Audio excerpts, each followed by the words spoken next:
please fill in the public audience award cards. Today is the last day to give your vote. And we show now from the director Felix van Groeningen the movie The Broken Circle Breakdown. Good screening. Today's Friday. Day 9. Day 9. I just want to start with this one. This film we just saw? To get it off your chest? The Broken Circle Breakdown. Yeah. I just need to say I felt pain.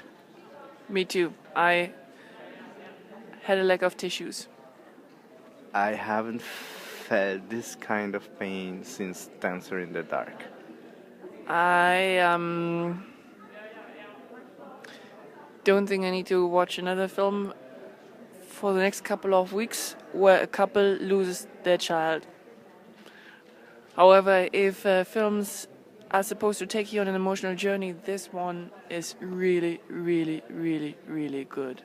Yeah, the same happened to me with Dancer in the Dark. I couldn't speak for the next 5 minutes. I needed some time, and it was really painful. I have a 2-year-old daughter, and it's terrible to see. I don't have a kid, but it still is super, super, super painful.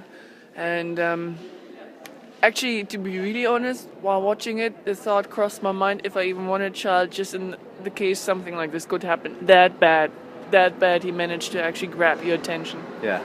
Other than that, it is masterfully acted, masterfully directed, masterfully done. Cinematography is gorgeous, and he pushes up like basically like the life he portrays to let them fall.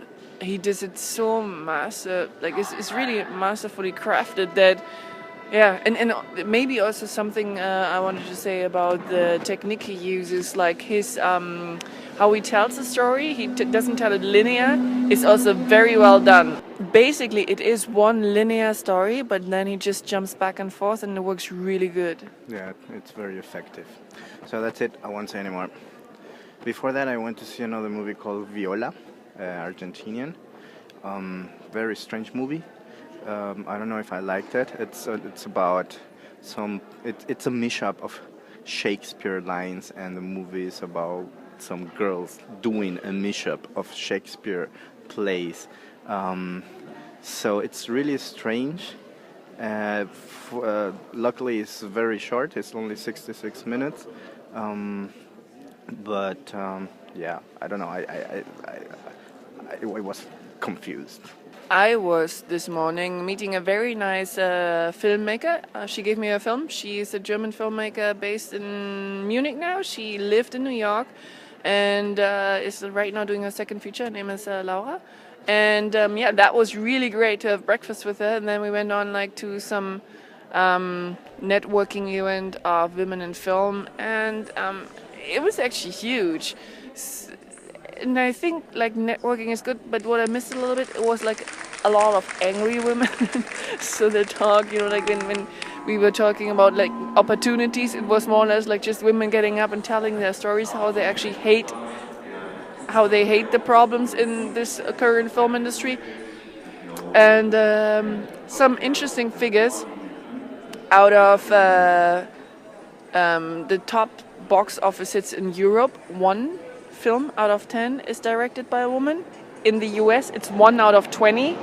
So Europe is actually better for filmmakers, and South America is apparently quite good for female filmmakers. So that is also something which is not basically also me. Oh, we have to go. Yeah, right.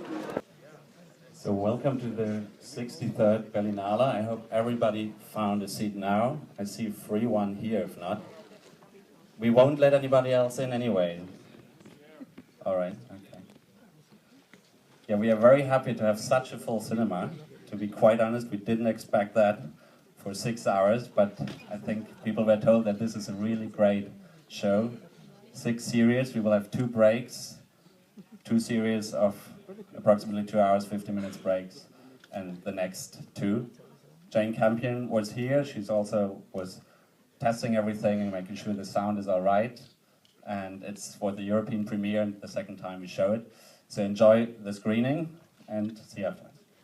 And it's Almost 1.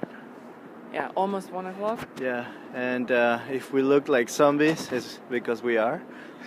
We just sat 7 hours through top of the lake of Jane Campion, Yeah. and that was an experience. Additionally, we sat in the first row on the side.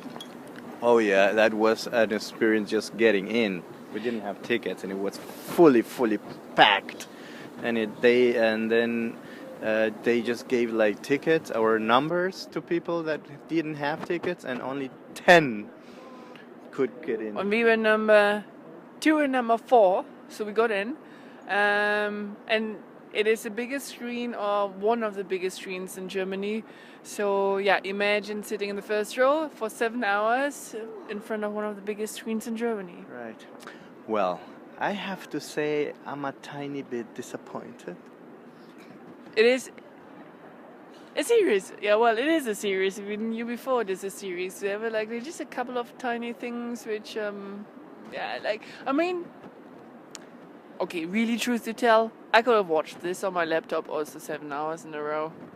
Yeah, well, the problem for me, I know, if you have seen The Killing, which is something very similar in style and content, it's much better, simply.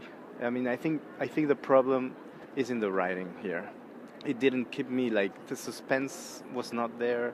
It was predictable. I knew exactly what was going to happen in the end by chapter 3.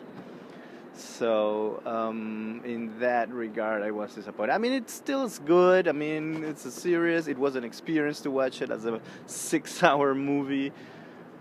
But yeah, maybe I had too much of an expectation as well. Well, I have to say, just for the experience of sitting through 6 hours in a row, well, the movie was 6 hours. There were like 2 intermissions, so this is like why we come up in the final. And it wasn't like really half an hour intermission, but yeah, something like this. So just for that experience alone, I liked it, just to see how it feels like to sit actually like in a cinema for this amount of time. And I can imagine that something like this could happen more often if there are more series, like with, let's say, 4, 5, or 6 episodes. I liked it. Like, I haven't seen The Killing. I liked the series, but it didn't blow me away. Yeah, I mean, it's coming to the Sundance Channel and to Arte in Europe, so if you have the chance, just catch it, and maybe you like it. Game of Thrones is still my favorite series. So. All right, we are totally zombies, so we're going to sleep. Bye-bye.